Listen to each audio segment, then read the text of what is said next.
자, 우리 두 번째 시간에서는 자, 이제 실제 문법 입문 부분에서 제가 첫 번째가 이제 문학 일반이 있으면은 언어 일반도 있을 거 아니겠습니까? 그래서 언어 일반에서는 자, 언어와 국어군입니다. 자, 제 1절을 언어의 이해, 그 다음에 두 번째 이제 국어 이해라고 나와 있는데, 자, 요건 어렵게 생각하지 마세요.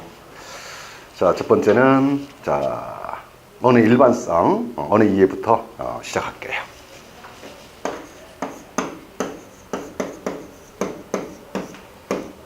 보통 자, 시험 문제에서는 자, 언어의 일반성이다 또는 자, 언어의 특성이다 이렇게 나올 겁니다. 시험 문제가. 그리고 거기 제시가 기호성부터 해가지고 7번의 개방성까지 지금 제시했거든요. 그럼 여기서 가장 먼저 해야 할 거, 자, 문제, 자, 팁을 드리겠습니다. 그럼 뭘 판단해야 될까? 좋습니다.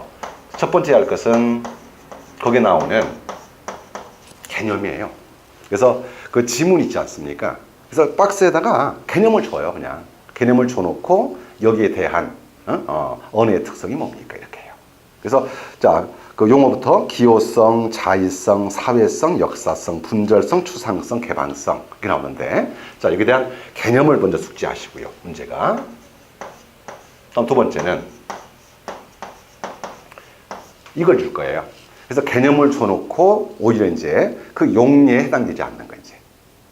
또는 용례를 지문에 줘놓고 이는 언어의 특성용, 어느 게 대한 얘기입니까? 하는 것이겠죠. 단순합니다, 이건. 자, 그런데 세 번째는 뭐냐면 더 주의할 것입니다. 거기에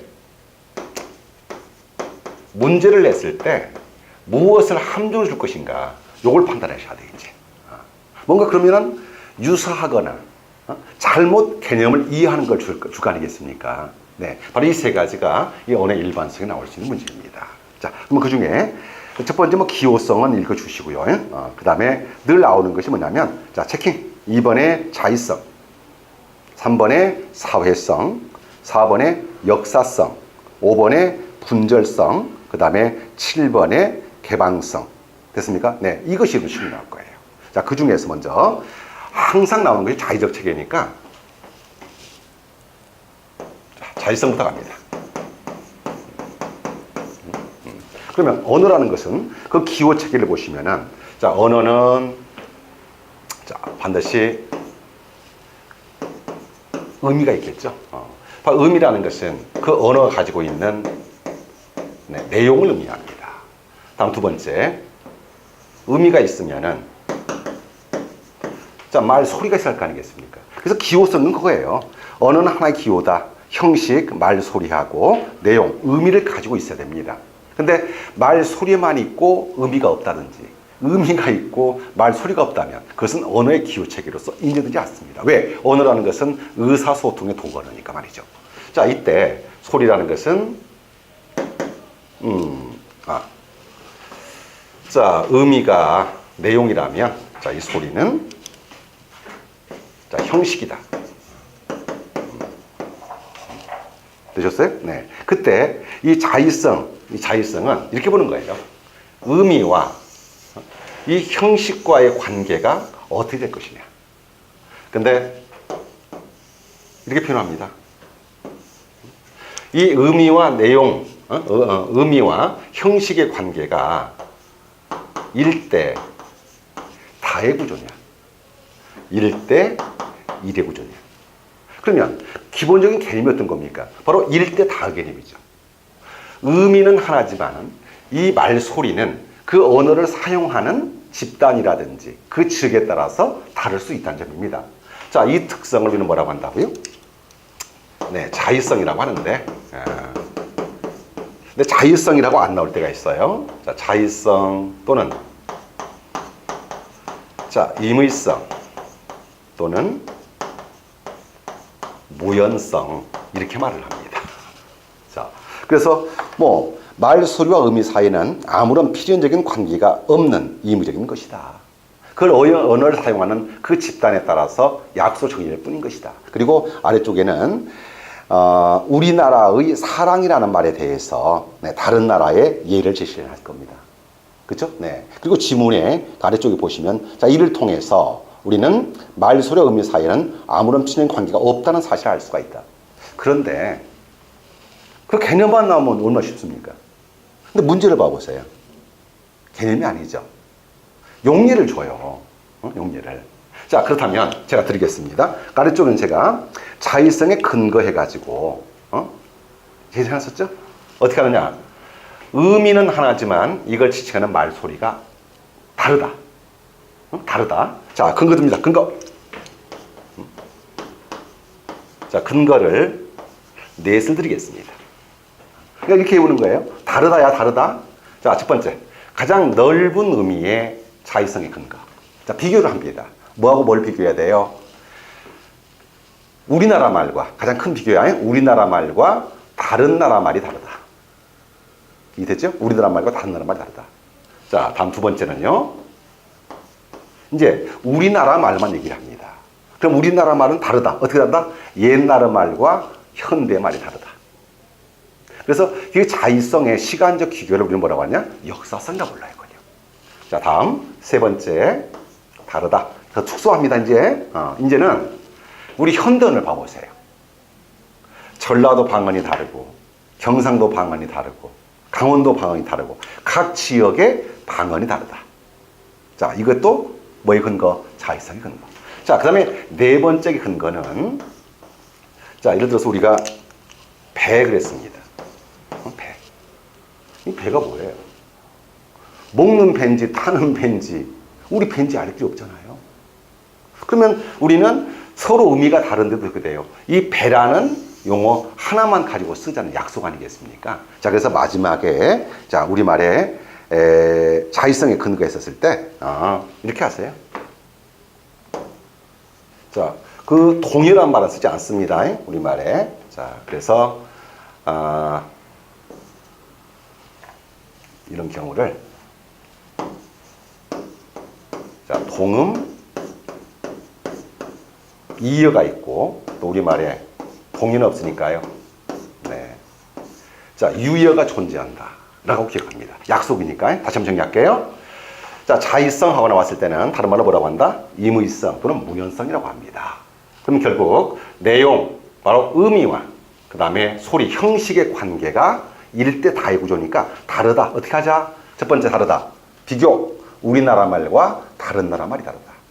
두 번째는 옛나라 말과 현대 말이 다르다. 세 번째는 각 지역의 방언이 다르다. 네 번째는 우리말의 동음이어라든지 유의가 존재한다. 됐습니까? 네, 이것이 자의성의 근거예요.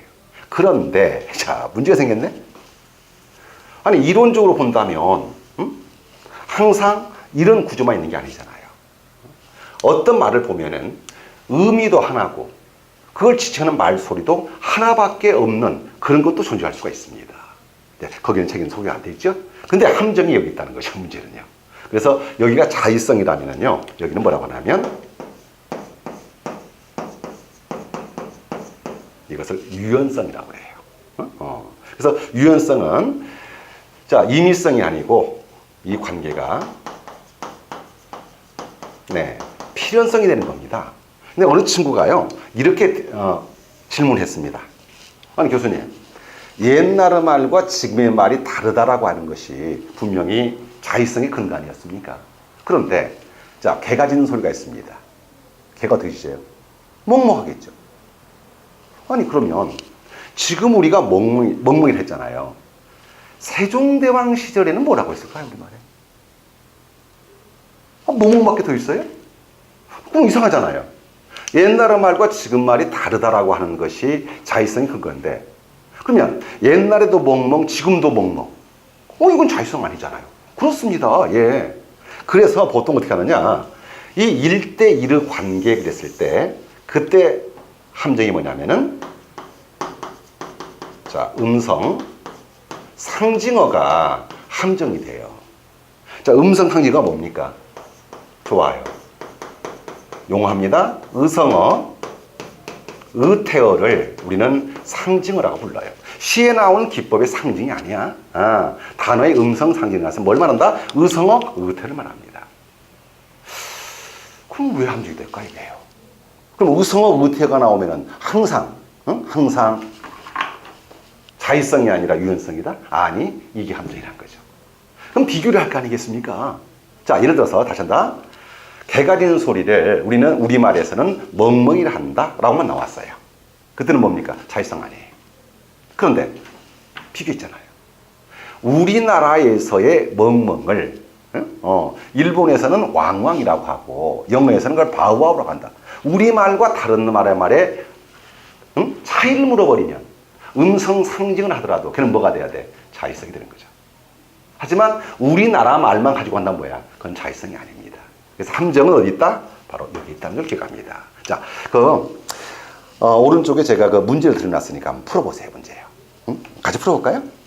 자, 다음 설명을 포괄할 수 있는 언어의 성격으로 알맞은 것은 그랬습니다. 그렇다면은 우선 디귿만 읽어봐. 디귿만. 그 디귿이 개념 아니겠습니까? 언어는 음성과 의미 사이에 필연적인 관계가 없고 그것을 사용하는 언어군에서 사회적으로 약속으로 정하여 쓰이면 그만이다. 자, 이것만 가지고 봐도 자, 답은 뭐가 돼야 돼요? 자의성이 되잖아요. 근데 혹시 자의성이라고 안 나왔을 때는 임의성, 무연성 나올 수도 있습니다. 그런데 바로 기억을 봐봐요. 그게 함정이에요. 음성 상징했을 때는 그다음 거 무조건보다 이거 자의성 아니다. 그게 아니지 않습니까? 멍멍은 의성어로 의미와 음성의 관계가 매우 밀접하다. 1대1일 수도 있다는 거죠. 그런데 한국인들이, 자, 우리말과 이제 다른 말의 비교입니다. 한국인들이 법적으로 인식하는 개 짖는 소리 멍멍은 일본인들에게는 왕왕으로 인식이 된다. 어때요? 같은 음성 상징어인데 우리나라 말과 다른 나라 말의 차이를 묻고 있잖아요. 이랬을 때는 자의성이 됩니다. 알겠습니까? 자, 이것을 응용하는 문제가 2번입니다. 자, 그 지문이 다음 글이 설명하는 언어의 성격이 가장 약한 겁니다. 약한 거. 개념이 뭐냐면 다 읽을 필요 없어요. 그리고 우리가 이제 비문학 지문 요소를 했잖아요. 내용의 일치를 주던 특히 주제, 제목 찾기 하는 거. 왜 그걸 다 읽습니까? 보통 우리가 앞에 나오면 두 갈씩이고 뒤에 나오면 네 갈씩이잖아요. 그죠? 그래서 앞뒤만 개념을 읽으세요. 자, 그래서 첫 번째 줄을 보면은 말소리와 그것이 싣고 있는 뜻 사이의 관계는 자의적, 임의적이다. 자, 대생치 마세요. 자, 또 끝에 읽어봐요. 자, 그러나 언어는 말소리로 뜻을 전달하며 말소리와 뜻 사이의 관계는 필연인 것이 아니고 자의적이다. 그렇다면 결국은 뭐겠습니까? 지문도 역시 자의성을 묻고 있죠. 근데 그 아래쪽에는 이제 어때요? 개념과 더불어서 용리를 주고 있습니다, 이제는. 자, 그래서 호랑이와 범이라는 동의어가 존재한다. 자, 보세요. 사회성 근거 4번. 다음, 까닭을 뜻하는 중세어 전차가 후대에 사라졌다. 자, 2번이죠? 옛날 말과 지금 말 다르다는 거. 자, 이제 근거 2번. 이런 식으로 하는 거, 문제를 풀 때. 그 다음에 4번을 보면 부추를 어떤 방언에서는 소리라고 한다. 자, 자의성 근거 몇 번? 3번. 옛날 각 지역의 방언이 다르다. 그런데 3번을 봐요. 항상 함정은 뭐가 있다? 음성 상징 함정이다. 한국 사람들은 수탈개 울음소리를 꼬기로 한다. 우리말밖에 없잖아. 그럼 이것이 자의성이 되려면 뭐라고 그래? 우리말의 수탈개 울음소리 꼬기요를 다른 나라 말에서는 뭐라고 한다? 이렇게 나온다면 뭐가 돼? 우리말과 다른 말의 차이를 봤기 때문에 그건 자의성이에요. 하지만 우리나라 말만 갖다 놨을 때는 이건 자의성이 아니라는 거. 됐습니까? 예, 답이 바로 3번입니다. 그래서 항상 문제는 이게 푸시는 거예요. 그래서 근거해 놓으시고요. 그 다음에 뭐 한다? 다시 한다. 먼저 지문이 나오는 개념을 숙지한다. 두 번째는 거기에 나오는 용례를 파악한다. 그 다음에 유사한 거 아니면 다른 거와 더불어서 문제를 했을 때 함정이 무엇인가를 판단한다. 이 세 가지밖에 없어요. 자, 같은 방법으로 그러면 이제 사회성, 역사성, 분절성 하는 것을 해보도록 하겠습니다. 네. 이만큼 올까요? 네. 자, 두 번째는 거기에 사회성하고 그 다음에 역사성이 있습니까? 묶어버리세요. 뭐라고 주냐면은 이렇게 줍니다. 자, 천천히 진행할게요. 이걸 이렇게 객관성이라고 줘요. 객관성. 그럼 언어의 객관성 했을 때는 자, 두 가지 개념을 묶어서 우리가 객관성이라고 합니다. 그러니까 언어를 보는 관점의 차이예요. 조금 말을 좀 바꿔줄까요? 이렇게 바꿉시다. 언어를 보는 관점인데 공시적 관점이냐 아니면 통시적 관점이냐 이렇게 줘요. 말을요. 어렵네. 팁 하나 더 드릴게요. 이 용어 개념 있잖아요. 예전에 어느 친구가 교수님 저 7급 국어하고 9급 국어 어떻게 다릅니까? 일반 공무원 시험에서. 그러면은 경찰 국어와 일반 우리 9급 국어하고 일반직하고 소방국어는 어떻게 다릅니까? 참 그거 말하기 애매모호합니다. 근데 세종대왕께서 그걸 따로 만들었을까요? 그건 아니잖아요. 용어예요. 용어입니다, 용어. 그리고 개념을 줬을 때 일반의 개념을 줄 것인가. 근데 최근에는 오히려 소방이라든지 경찰이라든지 구급 문제가 더 디테일해요. 그래서 용어를 가지고 말장난합니다. 그때 가장 쉬운 것은 방법은 뭐냐면 우리말로 용어를 바꿀 것이냐 아니면 그 용어를 한자로 줄 것이냐. 이겠습니까? 이렇게 말을 바꾸면 참 애매모호해요. 그래서 객관성이라는 것은 공시적 관점과 통시적 관점을 묶었을 때 객관성이라고 합니다. 뭔 얘기일까? 어디로 보는 관점이 한 시대의 약속을 보는 거냐, 서로 다른 시대를 비교할 것이냐, 그 차이예요, 이게. 그래서 공시적은 한 시대의 언어를 보는 겁니다. 어때요? 아침에 밥 먹었어요? 자, 우리가 끼니 때마다 먹는 것을 밥이라고 합니다. 근데 어느 친구가요, 너 밥 먹었니? 한다 해서 언어가 통일에 들어오는 거잖아요. 그래서 한 시대의 약속이 있을 때는 언어는 그 언어를 사용하는 사람들, 그걸 뭐라고 한다? 언중이라고 불러요. 언중들의 약속이기 때문에 언어는 임의대로 바뀔 수가 있다, 없다? 없다. 자, 그 특성을 뭐라고 한다? 그것을 사회성이다 라고 얘기를 합니다. 근데 사회성 안 나왔을 때는, 자, 다른 말은 뭐예요? 임의대로 바뀔 수 없다 하여 그것을 불역성이라고 봅니다. 그런데 언어의 사회성만 인정한다면 시대의 흐름에 따라서도 언어는 바뀔 수가 없는 거 아닙니까? 그럼 세종대왕 때 언어와 지금의 언어가 같을 거 아니겠습니까? 그렇죠? 네, 그런데 언어는 수없이 바뀌죠 옵니다. 이랬을 때 또 하나의 관점은 통시적 관점입니다. 공시적, 그러니까 15세기의 사회성이 있고 16세기의 사회성이 있고 18세기의 사회성이 있고 현대의 사회성이 있는 겁니다. 그러나 통시적 관점이라는 것은 언어를 반드시 비교를 해야 됩니다. 바로 시대가 다른 언어, 옛날 언어와 지금을 비교할 것입니다. 그러다 보면은 언어는 어떻게 돼요? 수없이 바뀌어져 올 수 있습니다.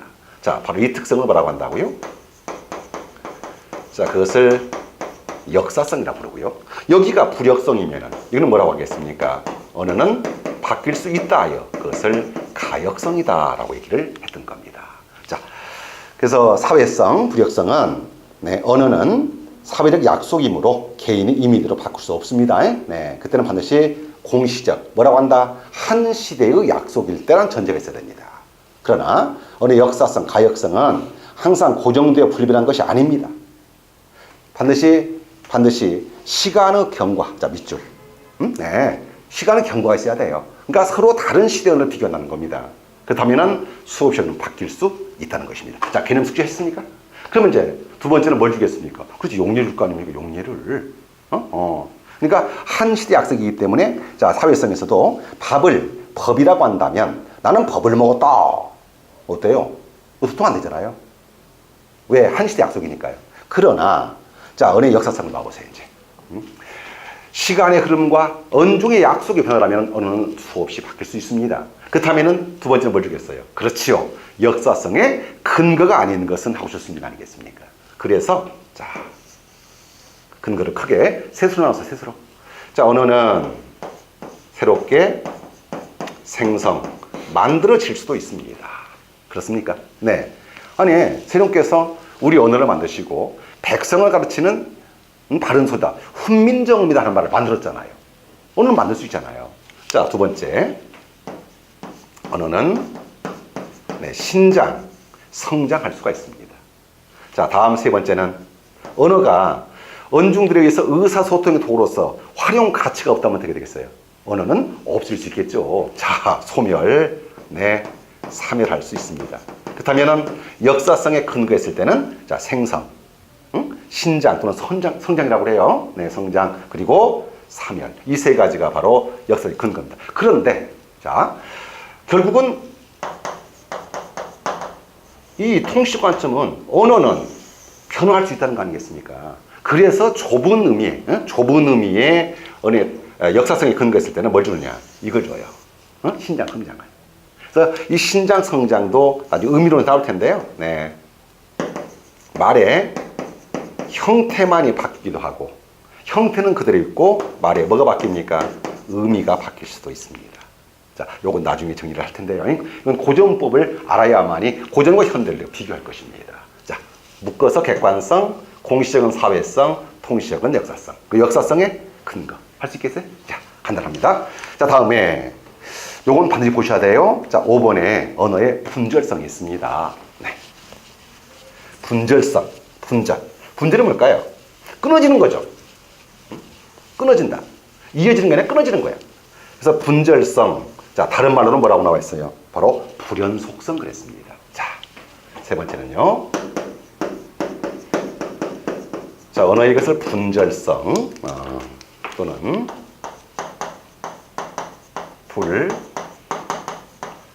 불연속성이다. 이분들 분절이란 말 혹시 들어보셨어요? 분절? 의문할 때 있잖아요. 의문할 때. 의문이라는 것은 다시 음소와 운소가 있습니다. 음소라는 것은 자음 모음을 말하고 운소는 주로 고저, 장단, 악센트를 말하는 겁니다. 그런데 다른 말로 했을 때 음소, 자음 모음을 뭐라고 했었어요? 분절음. 그 무슨 얘기일까? 이 얘기예요. 자, 우리 현실, 발음을 할 때는 어떻게 발음하죠? 자음, 모음을 다 묶어서 우리는 강이라고 발음하잖아요. 강이라고 그냥. 발음할 때는 현실 세계에서. 자, 현실의 발음은 그냥 강이에요. 그런데 이것을 어느 체계로 했을 때는 이 강이라는 음절은 기역의 초성과 아의 중성과 이역의 종성으로 이루어진다라고 얘기합니다. 근데 우리가 발음할 때 실제 어떻게 돼요? 기앙 이렇게 발음합니까? 그건 아니지 않습니까? 자, 그 얘기예요. 자, 분절성 보세요. 현실 세계는 연속적이나 언어는 물리적으로 연속된 세계를 분절, 끊어서 표현한다는 얘기야. 끊어서 표현한다. 현실은 연속인데 언어는 어떻게 한다? 그것을 끊어서 표현한다. 자, 그리고 얘기가 나와 있어 밑에. 그래서 그동안 나왔던 예문이 그겁니다. 자, 무지개 색깔이 있습니다. 학교 다닐 때 무지개 그려봤죠? 무지개가 몇 색깔? 7색깔. 어떻게 7색깔? 빨주노 초파나무. 근데 좀 이상해요. 내가 볼 때는 무지개를 딱 보는 순간에 7색깔로 보인가요? 7색깔의 경계가 있는 건가요? 아니잖아요. 현실 세계는 빨강에서 보라까지의 색의 연속체입니다. 색깔 사이에 경계가 있어 없어? 없습니다. 근데 언어는 반드시 7가지 경계가 있는 것처럼 끊어서 뭐에서 분절해서 표현한다. 그것을 분절성이라고 합니다. 하나 더 들을까요? 뺨으로 말이 어때요? 여러분 얼굴에다 한번 그려봐. 어디 어떻게 뺨이야? 저기가 있어 얼굴에? 없잖아요. 우리 그 부분은 뺨이라고 하자 그런 거잖아요. 저 친구 말이야. 장구천 이마가 훨씬 어디까지 이마예요?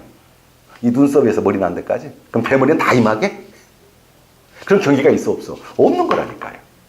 근데 마치 언어는 경계가 있는 것처럼 끊어서 표현한다는 거죠.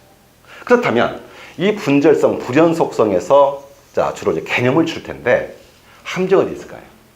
그럼 처음부터 경계가 나눠져 있는 것들은 분절성의 근거가 아니잖아요. 예를 들어 우리 아파트에 들어갑니다. 우리 아파트가 104동이거든요. 그럼 그 옆에는 103동이 있고 그 뒤쪽은 203동이 있고 이건 처음부터 경계가 있는 거 아닙니까? 됐습니까? 네, 이건 분절성, 곧 불연속성의 근거가 아닙니다. 네, 개념 숙지하시고 자, 용리해 보시고 그 다음에 함정이 되어 있는가. 네, 다음에 자, 언어의 추상성, 그 추상성이라는 것은 개념화라고 그래. 개념화 그냥 추상성이라고 하고 자, 그 다음에 꼭 알아둬야 할 거. 자, 언어의 자, 개방성이 있는데요. 자, 개방성이라는 것을 다른 말로는 창조성이라고 그래요. 이렇게. 그러면 이 개방성, 창조성의 거기에 자, 개념이 있을 거예요. 한번 읽어볼래요? 개념. 언어는 무한에 가까운 생각을 표현하고 전달할 수 있는 개방적 기호체계다 하고 나와 있습니다. 근데 여기 여러분들이 할 것은 여기에 개방성의 근거로 보셔야 돼요. 용례를요. 자, 첫 번째는 뭐냐면은 우리는 존재하지 않는 사물까지도 언어로 만들어냅니다. 용 봤어요? 이무기 봤습니까? 사랑이 뭔가요? 진리가 뭔가요? 존재하지 않는 사물이나 개념까지도 우리는 언어로 만든다. 만들어. 뭐에? 창조했어. 자, 두 번째는 기존에 있는 단어. 그래서 음절이나 단어를 가지고, 자, 1번 보세요. 인간은 길이와 수의 제한 없이 무한수의 문장을 만들어낼 수 있다.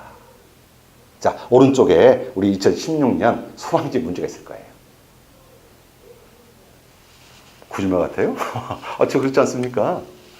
2012년부터 해가지고 여러분들 보고문을 이 안경문 다 해놨다니까요. 그리고 거기다가 실증 드리지 않습니까? 근데 이제 여기는 포함이 되어 있고 앞쪽에 제가 공부 방법론에는 왜 2015년부터 제시를 했느냐. 제가 5년 주기로 바뀐다고 했잖아요. 그래서 그 2015년 이후의 것을 보라는 겁니다.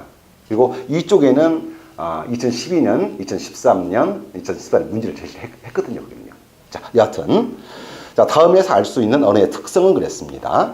빵은 맛있다라는 문장을 배운 어린아이는, 자, 빵은 맛있다 그랬는데, 여기다가 어떻게 돼요? 밥은 맛있다, 과자는 맛있다. 기존에 알고 있는 개념에다가 어떻게 돼? 말과 다른 것을 결합하여 새로운 문장을 만들어. 뭐? 창조한다고.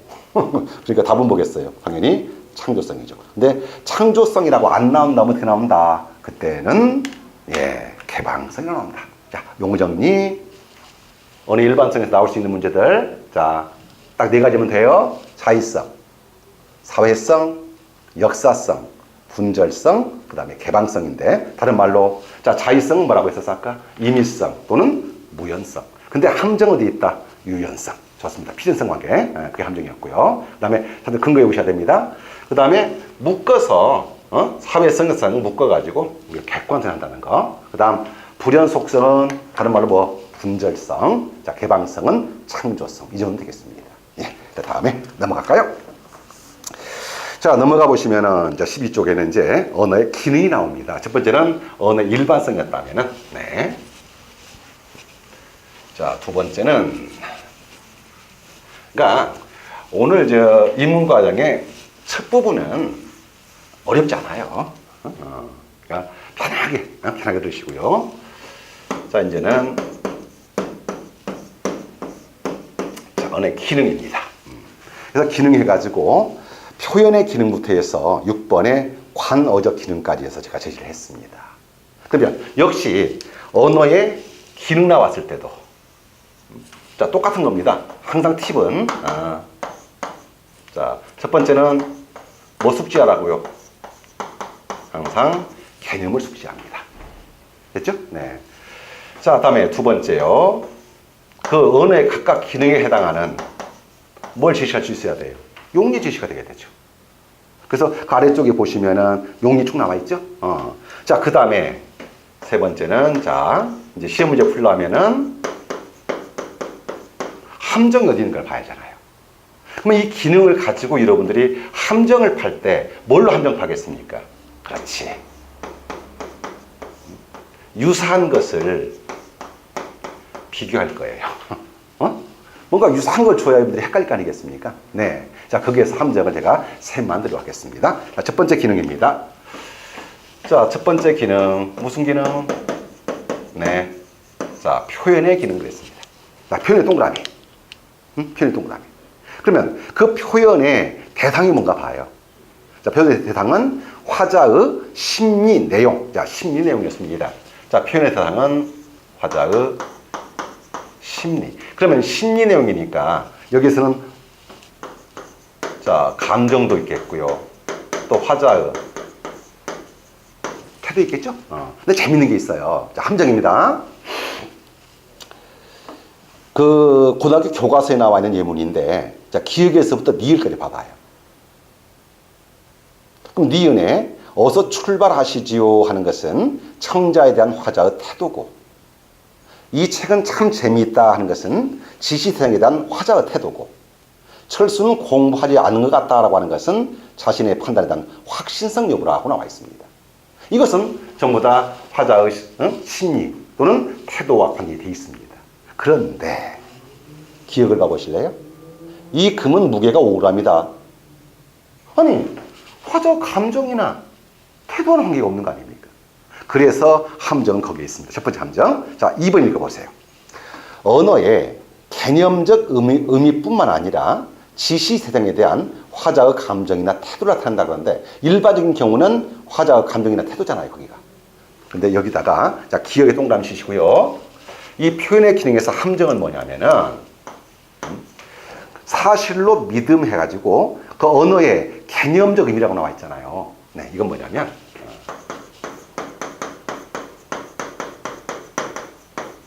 여기까지를 포함하는 거예요. 그래서 표현의 기능은 일반적으로는 화자의 심리, 감정이나 태도지만 그러나 거기 함정은 뭐라고요? 네, 객관적 사실에 대한 개념의 전달도 표현적 기능 속에 포함이 돼요.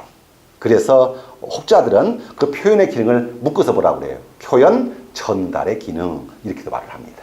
아셨습니까? 네, 이게 첫 번째 함정이에요. 자, 두 번째 함정은요. 그 청자에 대한 화자의 태도해 가지고 어서 출발하시지요라에 밑줄을 하세요. 어서 출발하시지요. 자, 다음. 자, 두 번째 기능입니다. 자, 두 번째 기능은 자, 무슨 기능이요? 네, 감화적 기능이라고 했습니다. 감화적 기능.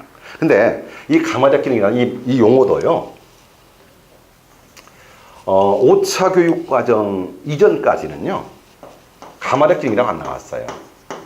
이걸 뭐라고 나왔느냐? 네, 지령적 기능 그랬어요. 지령적 기능. 용어 바꾸는 거예요, 그냥. 그래서 지령적 기능을 네, 6차부터는 감화적 기능이라고 말을 바꿨는데 자, 포인트 찾으세요. 포인트. 미래의 특정 행위나 사건이 일어나게 하거나 일어나지 않게 하며 그 성격이나 방향을 조정하는 기능의 언어로 듣는 사람으로 하여금 특정 행동을 하도록 하는 기능이다. 그러면 지령적 기능 또는 감화적 기능에서 자, 핵심 용어 어떤 것이 있습니까? 그렇지요. 특정 행동의 밑줄.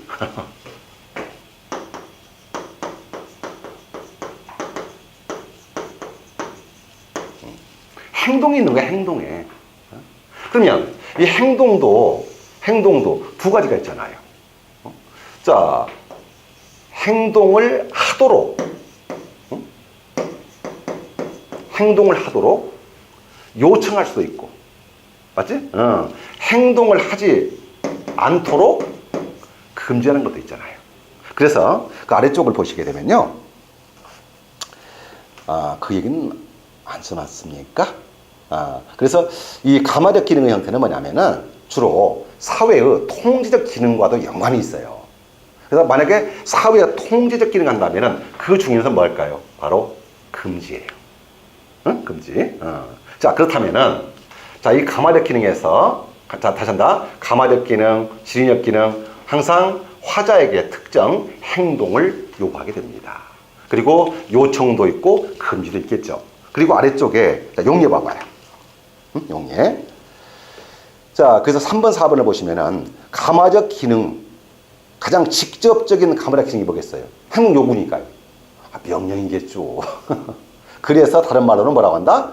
일명 명령적 기능 또는 환기적 기능으로 설명하게 됩니다. 자, 이 밖에도 뭐 청유, 의문, 평서형의 모습으로 쓸 수가 있고요. 이 밖에도 표어, 광고, 선거 유세, 격언, 교통 표지 모두가 행동과 연관되어 있는 것들은 전부 다 감화적 기능 속에 포함이 됩니다. 맞습니까? 예. 그래서 자, 개념 잡으시고 그 다음에 감화적 기능에 뭘 잡으라고요? 자, 용례 쭉 정리했습니다. 그 다음에 이제 함정이 필요합니다. 그때 이 함정 중에 하나가 이거예요.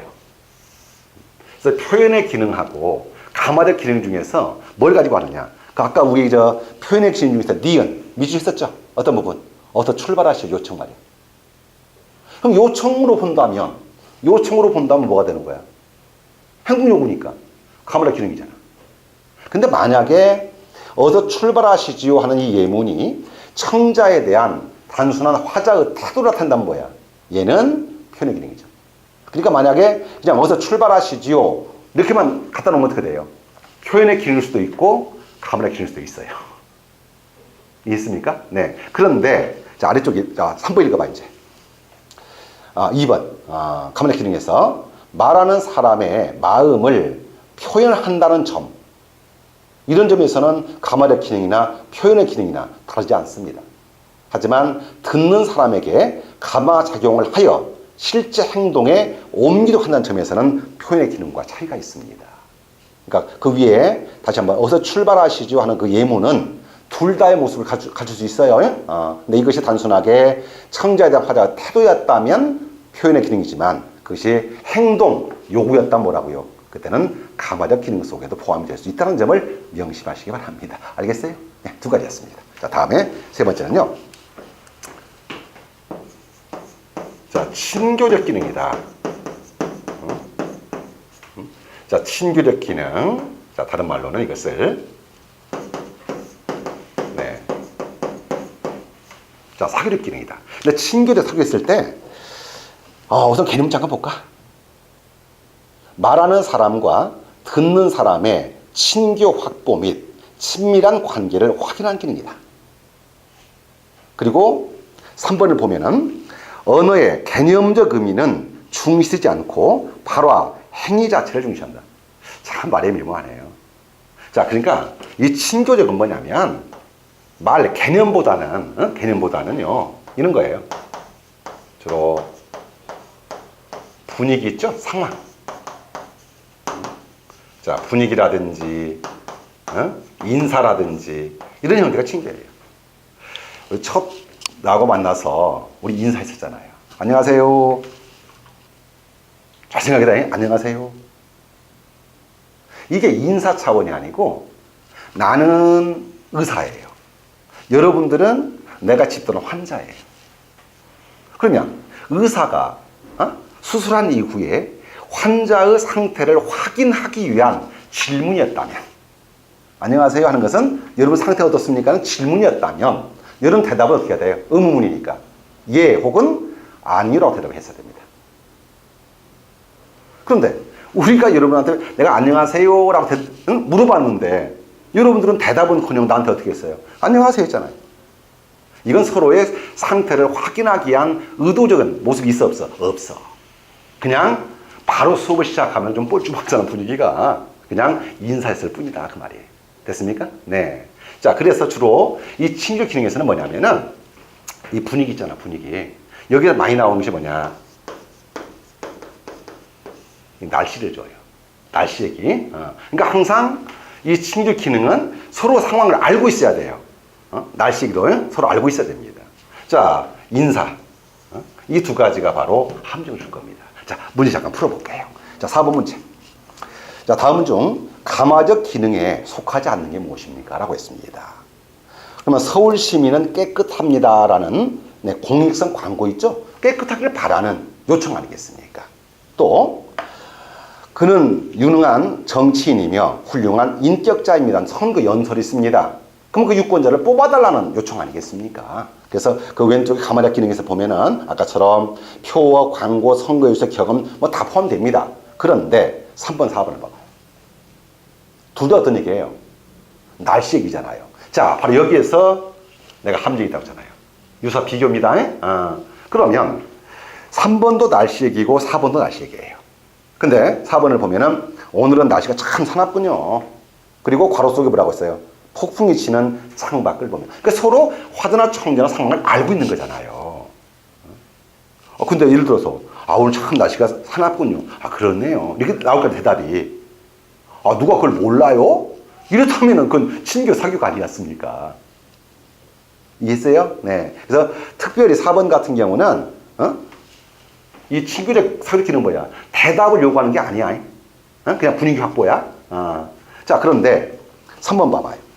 오늘 날씨가 참 좋군요. 또 날씨 얘기하고 있습니다. 근데 괄호 속에 보니까 아내가 남편에게 말한 간접적 표현을 했습니다. 자, 간접적 표현의 밑줄. 이 간접적 표현을 다른 말로 뭐라고 하냐면은 그걸 뭐라고 그래요? 그걸 완고거법이라고 그래. 그래서 가장 직접이 아까 뭐 했다고 그랬지? 명령. 근데 명령으로 하지 않고 어떻게 돼요? 자, 완곡하게. 완고거법. 이걸 간접적 요구 아니겠습니까? 네. 그래서 오늘 날씨가 참 좋다. 아내가 남편에게. 그러니까 자기야, 밖에 놀러 가자. 어디 가자. 하는 행동이 있다는 것이야. 그래서 항상 완고거법 또는 간접적 표현 나왔을 때는 무슨 기능, 날씨 얘기 나온다고 하더라도 그렇지. 그런 바로 가말의 기능. 그래서 아까 여기서 사실전달과 요청에서는 표현과 가말의 기능을 비교한다면 날씨의 기를 꺼내놓고는 뭘 줍니까? 그때는 가말의 기능과 친교 기능을 얘기합니다. 그래서 날씨기 나왔을 때 어떻게 한다고요? 어떤 행동이라든지 대답을 요구하는 쪽이라면은 그건 가말의 기능. 됐어요? 단순하게 인사 차원이라면 그는 친교의 기능 속에 포함이 됩니다. 자, 그래서 답은요 3번이 되겠고요. 자, 5번 봐봐요. 5번 재밌어요. 아니 무슨 이거 맹구들 같아. 자, 다음 대화에서 가장 두드러지는 언어의 기능이 뭐냐? 철수가 그랬어요. 아저씨 안녕하세요. 어디 가세요? 그러면은 철수가 안녕하세요. 어디 가세요? 그럼 어떻게 돼야 돼요? 이게 질문이라면 어디 간다? 그래 할 거 아니야. 어디 가냐고 물어봤는데 철수구나. 학교 갔다 오니? 또 물어보고 있잖아 서로. 그러니까 이것은 어디 가느냐, 너 학교 갔다 왔냐 하는 상황을 확인하기 위한 질문이 아니고 뭐라고요? 인사다. 이해됐지? 인사다. 자, 무슨 기능? 네, 친교적 기능이 되겠죠. 자, 같은 말로 사교적 기능. 다음에 그 4번의 표출적 기능은 볼 거 없습니다. 그 표현과 표출은 달라요. 표출의 형태는 화자의 심리지만은 표출은 뭐냐면은 그런 전달 의도가 없어요. 그래서 단순한 놀람이나, 그지? 뭐 기쁨 할 때, 자, 밑줄. 거기 뭐라고 써? 용례.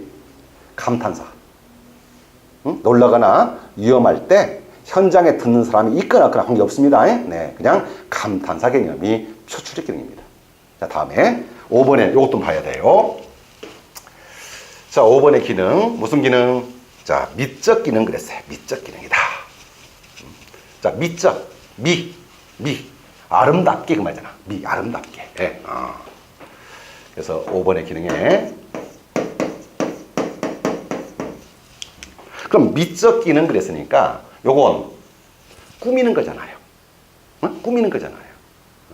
그래서 아름답게 했으니까 표현도 마찬가지고 운율도 마찬가지예요. 그래서 주로 미적 기능을 보수를 보면은 아름답게 전달한다. 이거 있죠. 리듬, 운율 효과예요. 또 이거 어떨까요? 그냥 단순하게 하는 것보다는 뭔가 꾸며서. 그렇습니다. 꾸며서. 그래서 운율의 효과나 아니면 우리 수사법이죠. 수사법? 표현 기교를 전달합니다. 그렇다면 운율의 효과나 수사 기교를 중시하는 그런 문학이야 비문학이야? 당연히 문학이겠죠. 문학 중에서도 가장 중시되는 건 뭐겠어요? 시겠죠.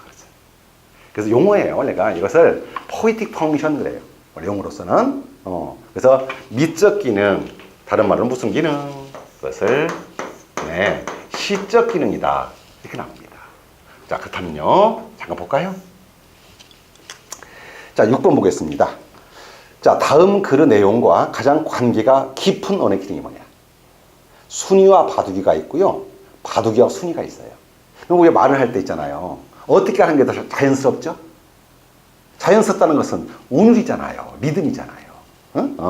그래서 우리는 보통 음절수가 적은 단어부터 말하는 것이 자연스러움을 느낄 것이다. 이와 같이 말은 그 말 자체 속에 보다 듣기 좋은 표현을 가두리는 본능이, 자, 듣기 좋은 표현, 자연스러움, 부드럽게 들린다. 자, 운율 효과죠? 무슨 기능이에요? 당연히 미적 기능인데 여기서는 그냥 미학적 기능 이렇게 말을 바꿨을 겁니다. 그렇습니까? 예. 그렇다면 지문을 줬어요. 그래서 이 지문이 고전이 되든 현대가 되든 주로 시가 있죠. 시가.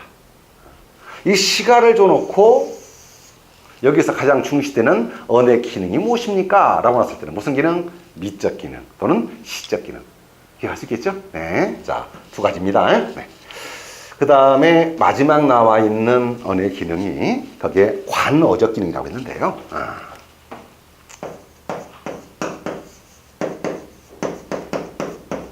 그래서 이 관어적이라는 말을 제가 어떻게 바꿨는가 봐요. 자, 관어적을 사전적이다 이렇게 바꿔놨는데 뭔 얘기냐? 언어 수행에 필요한 매개체로서의 언어의 기능에 충실한 기능이다. 참 말이 재밌네요. 언어 수행에 필요한 매개체로서 언어의 기능에 충실했다.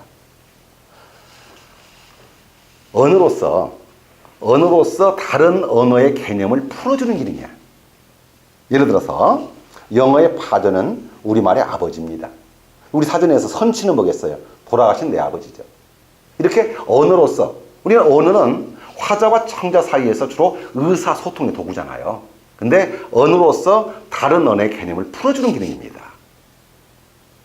바로 그렇게 만든 책이 뭐예요? 사전이잖아요. 그래서 여러분들은 주로 사전에서 사용되는 언어구나 라고 기억하면 되겠습니다. 이해되시겠어요? 자, 다시 한번 마무리할게요. 이 언어의 기능에 대한 문제도 하나가 아니고 두 번째 있었죠? 파트가.